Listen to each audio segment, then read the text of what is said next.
Leksiyalarımız davamlaştırımız hürmetlik vatandaş bugünkü islaha 2019 yıl 3. ayının 15. günü haftaya cüme. Mavzumun da uruş bolsalar çokum yengiliş buludu da kim şundak deydi o?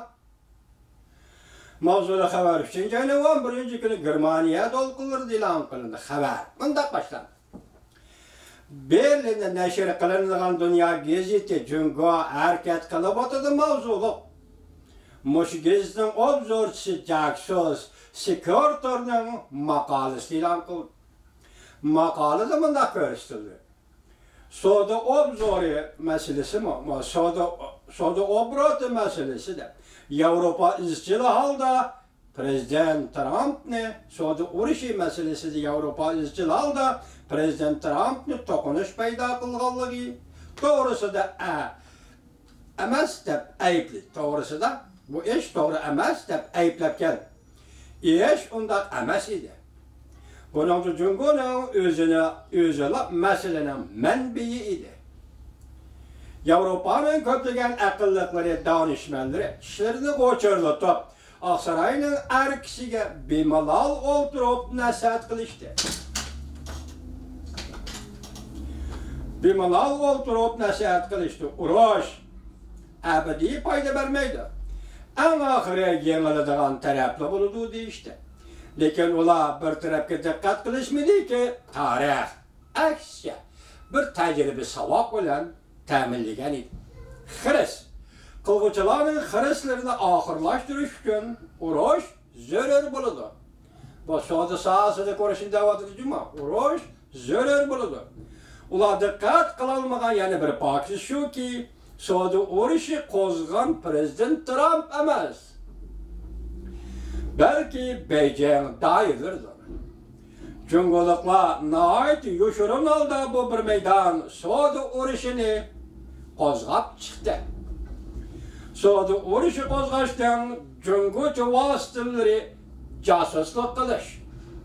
Soda uruşu kozgaçtan Cungocu vasıtaları casusluk kılış. Patent hukukunu kolgu düşürüş.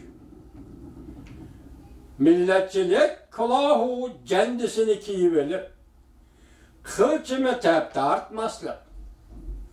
Milletçilik kılahu kendisini kiyivelip cungullukla, kılçı tepte artmaslık. Prezident Trump bu köreşni, Prezident Trump bu köreşten özünü kaçırmadı. Prezident Trump tonup gitti ki, bu uruşka birliğe vakit çekti ki. Cungo baş götürüp dünyavi zomeger hakimiyetke aylansa, şu vakitte yetken de Garp dünyası Cungolukla tüzgen kaide nizamlara boysunmasa bulmaydı. Şunlaşka Amerika Koşmuş Ştatlarının prezidenti Trump, Cungo'dan import kılınan tuarmallara rahmsizlik ve kat'i reveçte tamoy da bece koyup,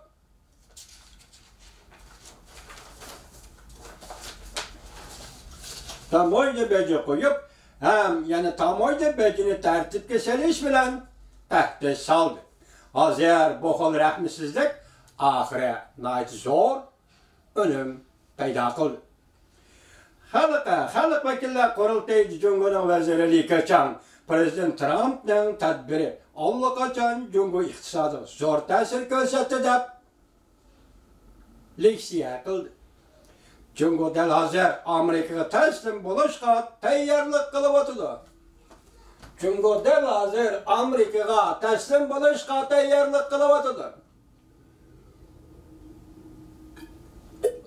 Cungo del hazır Amerika'ya teslim buluşka tayyorlik kılıp oturdu. Germaniya dolkulları. Şundak dedi. Cungo del hazır Amerika'ya teslim buluşka tayyorlik kılıp oturdu.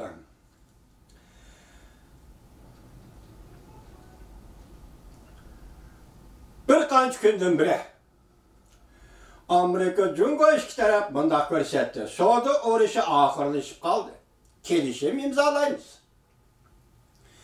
Ikki tarafning tasvirlashiga asoslanganda kelishim texnik o'tirib berishni, aqliy mulk huquqini pul kontrol qilish qatorliq mazmunlarni o'z ichiga oladi. Acaba urushdan keyin u yengildi, bu yengib oldi deydigan gaplar bo'ladimi? Bu urush elib keladigan oqibatga Yevropaga foydasi bor. Yevropa bilan kelgusi darajadan tashqari cho'ng davlat o'rtasida savdo urushi bo'lib qolmasdi, yana fan texnika urushi bor. Yevropa bilan Jungo o'rtasida bu darajada tashqari davlat bilan savdo urushi emas, hatto fan texnika taraqqiyoti masalasi bor. Bu urushdir. Agar avval qismi bir taraf qila olsang, Yevropaliklar faoliyat qila oladigan makonga ega bo'la oladi. Jungo'lar Yevropalik o'rtasiga savdo urushini bir taraf qila olsang, Yevropaliklar faoliyat qila oladigan makonga ega bo'ladi. Albatta Prezident Trump yana Yevropaliklarning yaxshi do'sti. Jungo'ning ovorchiligidan qo'lini bo'shatgan hamon Prezident Trump tig'i uchini Yevropaga qaratdi. Masalan, Germaniyaning mashina ishlab chiqarish sanoatiga tamoyil baja qo'ydi. Shu vaqtga yetganda Yevropa Germaniyaga ovorchilik yetib keldi. Tashqari dunyo nimaga ko'ngil bo'lyapti? Iqtisodni chivitish arzulariga Jungo hukumati qanchalik ovoz qo'shdi?